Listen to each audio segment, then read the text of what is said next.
Tell me if this is familiar. After so much time, you finally get down to studying and you finally get down to just sitting down and doing just a little bit of work. And then while you're doing that work, while you're studying or revising, you might just look at all the tasks that you've been putting off and how much you actually have to do. Or you might just finish one task and then not even know where to start, not even know where to go from there, not even know what to actually do when you're studying. Maybe stuff even starts to pile up. Maybe you even get distracted by your phone or something else. And at the end, you get completely overwhelmed. Before you know it, you give up, you tell yourself, I'm just gonna do it tomorrow. And then you go scroll on TikTok or play video games for the next few hours and waste that study session that you could have had. If you've experienced this before, because I definitely have, let me tell you what the problem is. The problem is, and this is true, is that most students don't have any structure in their study sessions. They don't have any direction, any system to what they're actually studying. What this means is that you're gonna get overwhelmed so easily, especially if you have a lot of tasks to do. And because you actually have to spend time thinking about what you're gonna do next or how you're gonna organize this, you're gonna have less of your mind actually go into the task, which means it's gonna be ineffective studying. So if any of you have actually read what's above me, in this video I'm gonna speak about time blocking and specifically how it's gonna solve that problem that we spoke about at the start of this video. And all time blocking means is literally just blocking out times in the day to do tasks. And I'm gonna explain exactly how you're going to time block. Your first step is going to be to write a to-do list. Now I'm actually making this process as simple as possible, and that goes for every single step that I talk about. And this is so that you guys don't view this as so much of a chore, don't feel lazy about it, and will actually do it, because trust me, it will help you. So a to-do list is literally as simple as it sounds. Think about all the tasks that you wanna get done in that day, just today, and write down all of those tasks. For example, from my example that I wrote out, I've got a physics paper to do, I've got some maths questions to do, I've got my chem flashcards. All of those sort of things are examples of tasks that I want to do during the day. Now I want to stress how imperfect this can be. You don't have to write an amazing, clean, super neat to-do list. It has to be, you can literally get a piece of scrap paper and write down all the things you need to do during the day. It doesn't have to be perfect. You're only using this for your reference for the next steps. Literally just grab whatever you have, a book, a piece of paper, I don't know, even a receipt from somewhere you went, and write down the things that you need to do during the day or even during the week if you'd like. The second step is going to be to prioritize your tasks. Now stay with me. Yes, I know you have to listen for 5 minutes, but please just listen to my steps and hear me out, because this will help you. There's two ways that you can look at this step. If you want to do the simple way, that's fine. If you want to do the more detailed way, that's also fine. Either way will work perfectly. It just depends on you and how much you want to put into this. So let's start with a simple way. All you're gonna do is prioritize the tasks that you have from your to-do list from least important to most important. Be honest with yourself, don't think about it too much. And you can do it using this sort of line here where you place that task here, here, here, or wherever you want. Don't waste time thinking about, is this task really that important? Is this task? Don't do that. The most important thing here is that you're able to do this entire process in less than 10 or 15 minutes. And trust me guys, even that is a lot. I can do this whole thing in like 5 minutes and it makes my study sessions 10 times better. So that's gonna be the simple way of prioritizing for step 2.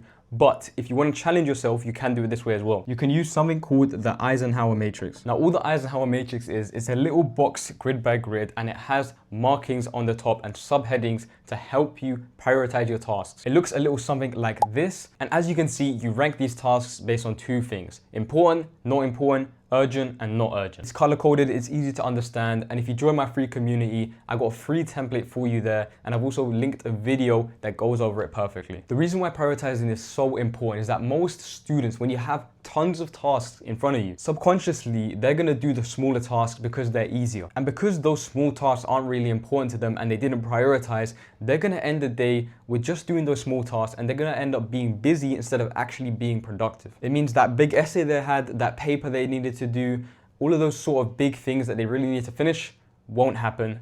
And by the end of the day, you're gonna be mad at yourself, you're gonna be overwhelmed, you're not gonna feel good. The best thing to do is prioritize your tasks, know what's most important, and when you're doing your time blocking, you can make sure that you get those done. It's crazy how many students don't even know about this technique, and it is the thing that got me my 3A stars, that got me those top grades, my apprenticeship, everything. Okay, finally, step 3, we can actually start to do our time blocking. Now we can actually start to put these tasks that we've got in a little simple planner for our day, for our week, however long the duration you want, and we can start to study like the top 1% of students. Now what I use to time block is Google Calendar. Google Calendar is completely free, hella simple, color coded, and really easy to use. Let me make it clear, you can literally do this on a piece of paper as well. All you have to do is write out the times and write out what you're doing. Exactly like what I've done up here, you can also do that on a piece of paper. I'd only say Google Calendar is good is because it saves what you're doing, and it's really easy and simple to use. And it's an app, so you can literally get it on anywhere. So because we've got our tasks actually prioritized, I'm going to teach you about something that got me through A levels, that got me through all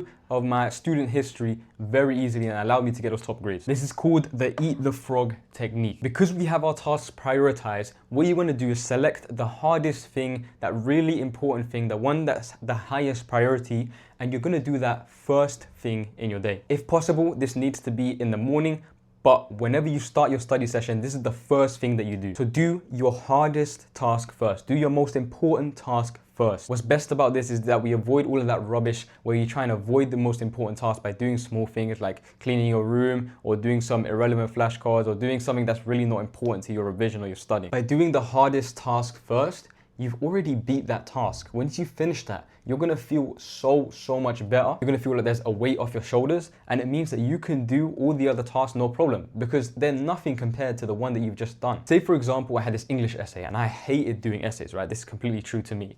I would do that English essay first thing in my study session, and then I actually looked forward to doing the maths and the physics that I had later. Yes, I know, it's crazy. I looked forward to studying. That's literally what eating the frog means. The frog is literally that hardest task that you have. When you eat the frog, you're firming that task, you're firming that difficulty, and it means you can build that momentum, and it's going to be so much harder to distract you now. This process is really simple. If you do this for every study session that you sit down for, I guarantee it's going to be 10 times harder to get distracted, and you're actually going to get addicted to doing that studying. So let me summarize what you're going to do. First of all, write a quick to-do list. No more than 5 minutes you need for this one. Next thing, prioritize your tasks. Again, no more than 5 minutes, maybe a little bit longer, a few more minutes if you're using the Eisenhower matrix to truly give you a good idea. So you've got your tasks, you've prioritized them. Now you're actually gonna time block. Use paper, use whatever you want. I would recommend you use Google Calendar. Select each task and just put it in that block saying chem paper, maths paper, physics questions, etc. 6 to 7 p.m. this is what I'm doing. 4 to 5 p.m. this is what I'm doing, etc. Remember that you're not a robot as well. Remember to include proper study breaks. Remember to include lunchtime. You need to get food in your system as well. You need to get appropriate rest. Otherwise, there's no point in even trying to study. In my example above, I literally have a break here, and I also have something called buffer time at 9 p.m. That means any task that I didn't finish at this point, I'm gonna have a little bit extra time to finish them. So that's a little hack that you can do when you're writing your schedules. Now, I want to say that I know this seems long, and I know this seems that you're doing some crazy thing that you've never done before, but maybe there's a reason for that. If you've never done this before and you don't hear about people doing it, that's probably why only the top 1%, top 0.1% of students do this. And that's why they get those high grades. This takes max 15 minutes. And think about how much time you're actually gonna save by doing this. This is one of the best techniques, and I've taught so many of my friends and random people how to do this, and I've only heard positive things from them. So make sure you try this out, follow these steps, and I'll see you on the next one.